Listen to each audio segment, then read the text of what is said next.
안에서 하고 싶은 거 하면 돼. 그러니까 이거는 내가 하고 싶어서 애들 하는 거라.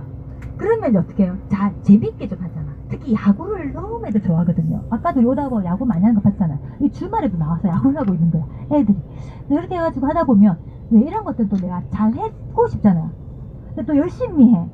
그리고 땀을 갖다가 막 흘리고 새까맣게 타면서 동료들과의 또 이런 시합하고 같이 뭐 움직여야 되니까 그런 것들을 배우잖아요. 그렇게 해서 실컷 잘 고3까지 진짜 학교 생활하면서 취미생활 싹 다 하고 나서 쿨하게 졸업하고 집에서 또 독립해요. 여기는 안 끼고 있거든. 독립. 그때 이제 조금 독립 전에 생각하는 애들 있겠죠. 내 인생 지금 우리 뒤에도 아주 기특한 우리 친구가 있더라고요. 난 졸업하면 뭘 해야지 이렇게 벌써. 근데 이제 그렇게 이제 생각을 할 수밖에 없지. 나이가 이제 되면. 그래갖고 일을 해야 되는데 대부분 고등학교를 나왔으니까 기업이 80%라 했잖아. 회사. 공장에 많이 들어가요.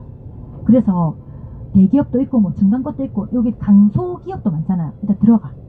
그러면 최저 연봉은 280이 260이겠지만 그런 회사는 연봉이라는 게 있어서 5년 지나고 10년 지나면 연봉이 오르잖아요. 그러면 이제 꽤 한 10년 일하면 기술자도 되고 뭐 그동안 막 여러 가지 자격증 따고 해서 꽤 높은 연봉 한 1억도 받는 사람도 있고 아니 5천도 받고 뭐 다 틀리게 받겠죠. 그렇게 딱 되니까 어때요? 먹고 살만해졌잖아. 나이 몇 살? 30살밖에 안 됐어요. 그러니까 한 20살쯤 돼서 돈을 벌써 벌기 시작하니까 애들이 빨리 사랑에 눈을 뜨고요. 빨리 결혼을 해요. 그래서 20대 때 여러분 21세 한 결혼을 해버립니다. 그러면 저도 옛날에 조금 더 늦게 결혼했지만 불임이 뭐 이런 게 있었거든요. 저도 만약에 20대 때 결혼했으면 저도 애기 잘 가졌을 거예요. 그때는 몸이 너무 좋을 때잖아요. 그러니까 애기를 수풍 딱 가지고 수풍 놔요. 엄마 나이 22살이에요. 또 애기가 생깁니다. 또 수풍 놔요. 엄마 나이 24살이에요. 또 애기가 생겨. 또 순풍 나요. 엄마 나이 아직도 26살이에요. 20대 엄마들이 일본에 엄청나게 많습니다, 여러분. 애 3명, 5명도 있고요. 라라포트 사실 좀 다녀보면 의외로 애들 있고 목욕탕 같은데 시골에 있잖아요. 저 백부나 뭐 조금 지방 쪽에 가보면 애기가 5명 쪼로로록 있어. 얼굴이 똑같이 생겼어. 근데 너무 신기해서 한 번씩 물어보. 오코상 데스까? 자녀분들이십니까? 이러면 하이소 데스. 네라고 얘기해. 왜? 애기를 중2까지는 나라에서 학비가 다 대주거든요. 딱 중3, 고1, 2, 3만 되게 저렴합니다. 그러니까 그것만 되면 돼요. 그 다음에 나오면 바로 일을 해 돈을 벌어. 그러면 엄마한테 벌써 용돈도 주는 거가 되는 거죠.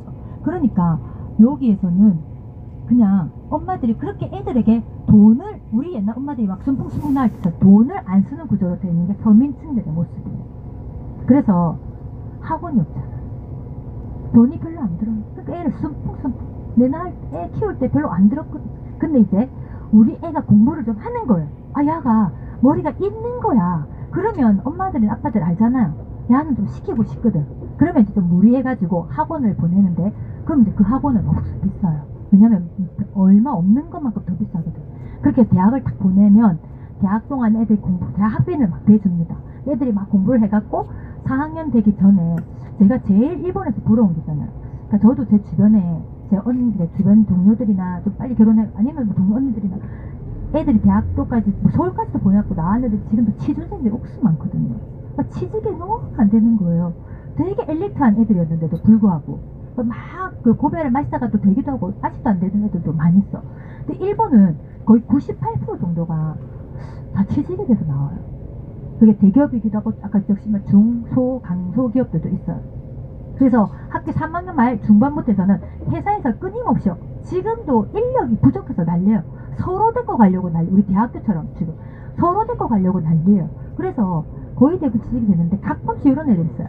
엄마 내가 있잖아 생각이 좀 있어갖고 있잖아 졸업하고 나서 좀 볼일을 좀 보고 나는 회사를 일을 할래. 이래 보면 망고 지 생각입니다. 그리고 나서 한 2년쯤 지나면 이미 일본인들은 딱딱 규정화된 사회여서 신입사원이라는 데서 벗어나버리면 아예 안 될 것 같아요. 그래서 대학 딱 졸업하기 전에 다 회사를 정해가지고 나와서 바로 회사 생활하는 거죠. 그러면 그게 만약에 SK 하이닉스 같은 이런 회사라면 지금 벌써 신입사원 연봉 1억이 넘잖아요. 우리 이전 선생님들 세 분 계셔서 잘 아시잖아요. 그게 아니라도 5천, 뭐 3천, 뭐 진짜 이러는 거야. 그러니까 딱 나왔는데 세상이 너무 너무 좋은 거지. 그래서 하와이에 막 2번씩 여행을 다 가고 여권을 만들어서 가고 인생 즐기면서 막 결혼 말라고 이래 되는 거야. 내 인생 너무 즐거워.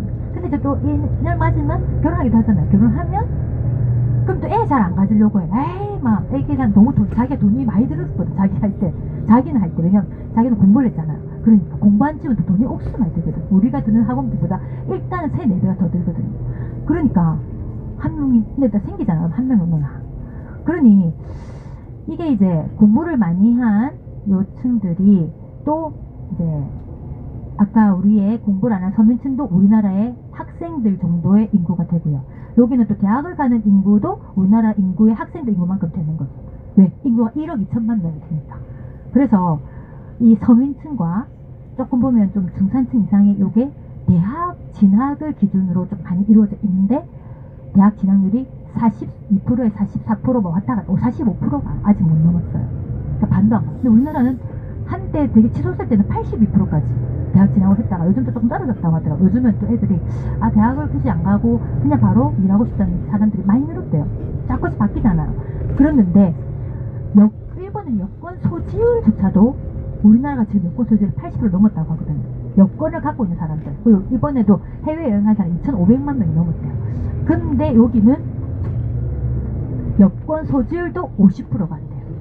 작년에 42%였어요. 그리고 2명 중에 1명 이상이 해외여행 한 번도 안 가고 우리 집 애들도 다 나왔는데 말이죠. 해외를 안 나가. 그리고 이 서민층들을 바치고 국내 여행 정도를 하는데 국내 여행도 제가 얘기했어요. 통행료가 정말 비싸잖아요. 그러니까 아주 가끔씩 뭐 단체를 한 번씩 가거나 이렇게 하겠죠. 일반 서민들의 모습입니다. 이 서민들이 저 앞에 보면 이제는 전략에 살아야 되니까요. 특히 우리가 소박하다 바로 저 앞에 있는 조그마한 차 경차를 참 경차가 많이 보이죠. 아까도 저 노란 색깔 번호판에 저 작은 차들이 끊임없이 눈에 보였을 거예요. 그래서 저걸 많이 이용합니다. 왜 그랬느냐? 다녀야 되잖아요. 버스 타는 거 진짜 불편하잖아요. 그죠? 그래서 세금의 모든 혜택의 반값 이상을 다 해주는 게 바로 저 노란 색깔 번호판에 붙은 경차예요. 여기. 근데 이제 이 경차의 숫자가 똑같은 게 별로 없어요. 그쵸? 150개가 넘는다. 이제 지금 종류가. 그리고 요 기준은 뭐 여러 가지 있지만 엔진이 우리는 1000cc 이하잖아요. 여기는 660cc 이하여야 경차가 붙기 때문에 우리나라 모닝이나 이런 것들 일본에 넘어오면 요거는 소형차로서 세금을 다 내게 됩니다. 그래서 여기 보면 노란 색깔 번호판이 엄청나게 많이 붙어있는 이 경차, 특히 지방으로 가게 되면 일반 서민들이 선호할 수밖에 없는 그런 차들이 되어서 서민들의 경제에서 큰 역할을 하고 있는 바로 모습이고요. 그래서 우리가 이렇게 여행하다 보면 아이고 참 검소하네라는 리액션의 대표적인 게 바로 이 차가 이제 보이는 거죠. 심지어 저 차를 사는 것도 여러분 아무 데나 살 수가 없습니다. 우리나라는 내가 돈이 있으면 차를 사면 돼요. 근데 일본은 돈이 있는 거와 함께 한계가 더 있어야 차를 살 수가 있어요. 그렇지, 바로 차고가 구비되어져야 됩니다. 그러니까 내 집이 있고 방금 내 땅이 있고 이렇게 해서 1층 안을 좀 버리잖아요. 차고를 보통 지방에는 내가 차가 땅이 있으면 집을 지으면서 차고를 갖다 만들잖아요. 근데 사실은 솔직히 말해서 내 집이 내 땅이 없는 사람들 더 많거든. 그럼 어떡해? 차고를 빌려야 됩니다, 여러분. 그 기준이 2년인데요. 제가 대마도 가서 물어보니까 13만원, 15만원 하더라고요. 한 달. 그리고 후쿠오카에 또 넘어오면 막 20만원, 30만원 정도 안 할까요? 오사카 30만, 50만 정도 안 할까요? 동경 최고 비싼 동네가 뭐 저희도 이제 이렇게 다 한 번씩 책 빌려보면 150만 원 정도도 나오거든요. 그러니까 사실은 뭐 비싼 동네야 월세도 뭐 몇천만 원 하기도 하고 이러니까 그건 뭐 그렇긴 하지만 그럼에도 불구하고 그러니까 차고 값이 그냥 남의 일반 서민들 월세만큼 나오는 거예요. 그러니까 일본인들은 그것을 희생해가면서 차를 사는 거죠. 그래서 그런 걸로 이런 걸로 그래서 보면 불법 정차가 별로 안 되는 것이 그쵸? 일본에 여행 갈 때 특징이 되죠. 그래서 아이고 가이드님 참 일본 사람들은 선진국인갑다. 뭐 이렇게 불법 정차가 안 돼 있네 이런 분들 질문을 가끔씩 하시거든요. 과연 그런가요? 아니에요. 법이 너무 엄격하기 때문인 거죠. 일단 저 앞에 있는 사고가 꼭 필요하고요. 사고가 이제 또 가쪽에다가 만약에 정차를 잠깐 했는데 전 정말 한번 신기하게 생각해요. 일본에 경찰, 페트로카 경찰 있잖아요. 엄청 많습니다. 그렇게 있다가 어느 순간인가 불법 정차만 희한하게 탁 튀어나와요. 그럼 끊어버려, 딱지. 우리는 그러면 얼마 정도 나오죠? 한 3만원, 뭐 0.5점, 벌점 1점. 여기는 13만원에 벌점이 6점이 됩니다. 벌점이 6점. 그리고 달릴 때 별로 막 우리 기사님 지금 우리 8888 기사님들도 잘 달려요. 왜냐면 계속해서 먼 길을 계속 왔다 갔다 하다 보니까 그런 어떤 긴장감들 때문에 잘 달리시는 분들. 일반적으로 보면 일반 사람들이든 이제 막 달리는 차들이 막 추월을 달리는 차들이 그렇게 많이는 안 보이거든요. 그래서 선생님들이 또 물어보세요. 아니 이 사람들은 응? 와 이렇게 다들 얌전하게 달리노? 이렇게 물어보세요. 원래 그래서 아닙니다. 10km만 딱 초과를 하게 돼도 13만원에 벌점 6점. 근데 이제 면허 취소의 기준이 16점이거든요. 그러니까 3번 정도를 딱 잘못해버리면 면허 취소가 돼요. 그래서 여기서는 그게 강력한 법이 일본을 누르고 있어서 그게 오랜 생활 습관이 되면 이게 습관화가 되는 거죠.